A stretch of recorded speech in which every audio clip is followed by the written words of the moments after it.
Hi 8th graders. The purpose of this video is to introduce you to our math class, in particular to show you how our Schoology page works and how you can access things. And then we'll get into some of the other basics of the class, like how grading is and some class expectations. So let's get started. So first of all, if you look at our class page on Schoology, at the top of the page you see the math icon. That's how you can locate our page. And then the banner has links to a lot of the things that you'll need. You can click here for the Zoom with me, and you'll be hearing about that more in a little bit. If you need a scientific calculator, you can click here. If you want to reach Get More Math, you can click on here, IXL here. And the last two are just school links. This one here that says schedule appointment is to make an appointment with administration or counselors. And finally, the digital hall pass that you click anytime you need to use the restroom. You click this and fill out a form before you would leave the room and then ask the teacher for a pass. Then when you come back into the room, you throw the pass away and you click on this again and you fill out the form saying that you have returned to the classroom. So below that, this link right here, math class information, if you click here, you're going to see all of the information that I'm going to be talking to you about in terms of grading and expectations and things that you're supposed to bring. So I'll let you do that on your own. This folder here will only be visible for a little while, just some activities for our first day of school. But these two folders down here, we're going to be using a lot. There will always be a folder that says Daily Agendas and then a folder that says Assignments. The Daily Agenda folder is where you're going to go to see what you're going to be doing each day. So this is the most important folder. I've started on the agenda for this week, and so if you click here, it opens it up. And I've got this nice slide that says what's happening every day. When you click on each day, it will actually take you to the day's list of things to do. So like I click on Tuesday, which is today, and it has a list of all the things that we are doing here in class. So you'll follow these in order. If I have at the bottom of the slide to look at another slide, if the list is kind of longer, then you'll make sure that you do that. You can click this house or home button here to go back to the original slide where you have the overview of the entire week. But again, all you need to do is click right on the date. It'll take you right to the day and the task that you need to do during class. Again, click the house, takes you back to the weekly overview. So that daily agenda folder is very important. If there is a particular assignment that I need you to access, it will be housed in this assignments folder. I don't have anything in there right now, but if there is a video or something that you'll need to watch, you'll watch it through Edpuzzle here on Schoology, and it will be housed there. I will try to provide links in the daily agendas, but I may have to reference the assignment folder and ask you to go in there at times. So that is how our Schoology page is set up and how you access everything. Now let me tell you a little bit more about our class. So one thing I would like to talk to you about is Zoom.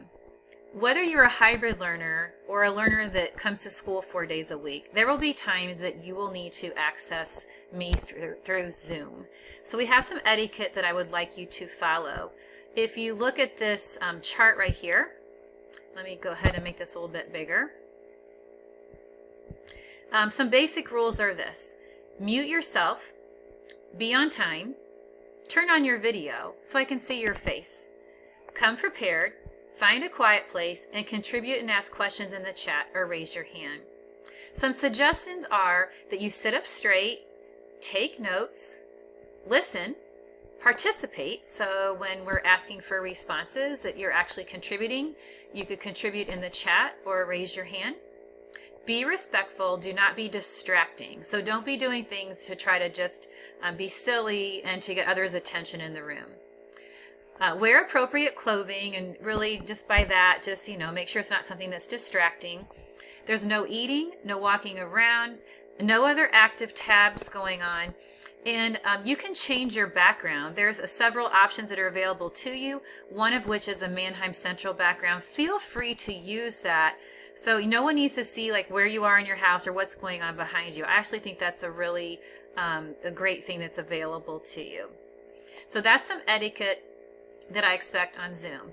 I really want to emphasize that you mute yourself and only unmute yourself when you're asked a question or asked to respond to something, because otherwise we all have a lot of noise in the background at our house, like dogs barking and such. So please mute yourself at all times unless called upon. So, whoops, let me head back here. So one thing I'd like to talk to you about is how do you learn from a video? We're going to be doing a lot of learning through videos, and the videos will be in Edpuzzle on Schoology. You will access all videos through Schoology.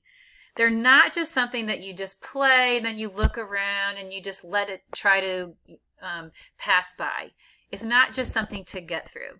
You need to be an active watcher when you are watching a video. So some ways that you can do that is to really look at the video, listen to it, remove distractions. Don't have your phone sitting right next to you. Be focused on it. Have a notebook. Write down some important information. Take notes. And if there's something that you missed or you didn't understand, go back and rewind it. That's the beautiful part about a video. One thing I'd like to really emphasize is how you communicate with me. Last year, this was a bit of a problem when we had to go to virtual last minute. I found that learners didn't really know how to tell me that they needed help and specifically what help they needed. So let me give you some examples of things that I saw last spring. Some examples of bad communication are just, hey, what am I supposed to do? I don't get this. Where do I go? I'm confused. So those are all things that are frustrating for teachers because we've laid out specific directions and we've told people where to go. And so we just like you to be a little bit more specific in how you communicate. So here's like kind of a form letter that would be an example of good communication. Be as specific as you can when you're communicating with your learning facilitators. So a nice way to start is, Dear Mrs. Schoenbaum, or just Mrs. Schoenbaum, hi. The purpose of my email is to ask for help regarding assignment blank. Question number blank. I've watched the videos and I've asked another classmate for help, but I'm still having trouble. You could say something like, I get this answer, but it's not correct, or I don't know what to do. I've attached a picture. Here's my work. Could you please help me? So notice how much more specific that is and how your learning facilitator could really be able to help you knowing that information. So don't just say, I don't get this, or what do I do, or I'm confused. Please be specific in your communication. And the best way to communicate with me is through Schoology. Just send me a message through Schoology. I'd like to emphasize how important it is that you're prepared to class. It is especially important that you have your laptop charged every day. This is very important because we are going to be doing a lot of work in class that is on our laptops due to the fact that we don't want to have a lot of papers to pass out because of COVID. We're going to be Zooming together to try to include everyone, including our hybrid learners, in on what is going on. So make sure that your laptop is charged. The school is supposed to provide earbuds. If you don't have a pair at home, you can certainly use the ones they're going to give you. They can also be purchased at the dollar store, but earbuds are going to be very important for when you're listening to your videos. Have a pencil to write with. Pencils are better for math because you can erase. Bring your agenda book. That way you can write down your assignments. You should have a binder that you're using for your subject with dividers. A calculator. We sent home a list, and I'm going to be giving you a list on our Schoology page. There is a calculator that you can purchase for around $10. It's a TI-30X2S. If you want to just use the scientific calculator that I have a link to on our Schoology page, you're welcome to just do that. Or if you'd like to borrow a calculator from me for the year, you can sign one out. But if you don't return it, you will have to pay the money to replace it. So those are your options for the calculator. I'd like you to have a dry erase marker and eraser because we do a lot of whiteboard work together and we can't be sharing supplies this year. So that's why I need you to purchase those. Those can all be found at the dollar store for $1 each. And then a memo board. Those are found at the dollar store, just $1 each. In terms of the eraser, you can just use an old rag, a dryer sheet. You don't need to have anything fancy for that. Let's make our class a great place to learn. Please be on time, be ready to work. Bring all the materials I just mentioned to class. Just put them in your backpack and keep them there. Cell phones should always be out of sight unless I direct you to use it to take a picture of your work. If you abuse that and along with taking a picture of your work, you start texting people and all, then I will not allow you to get it out at all. You will have to use your laptop camera only. Be respectful of yourself, your learning facilitator, your classmates, guest facilitators. Be kind, welcoming, and considerate of others. That's the overall theme that I want to be embedded into our classroom. Please be kind and follow the routines we've established for our classroom to keep everyone safe and healthy.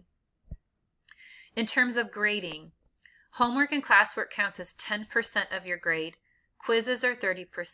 Tests are 60% of your grade.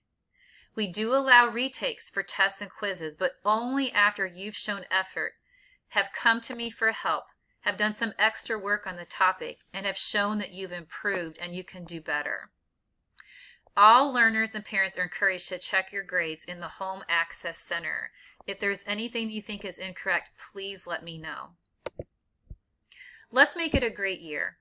Give me your best effort.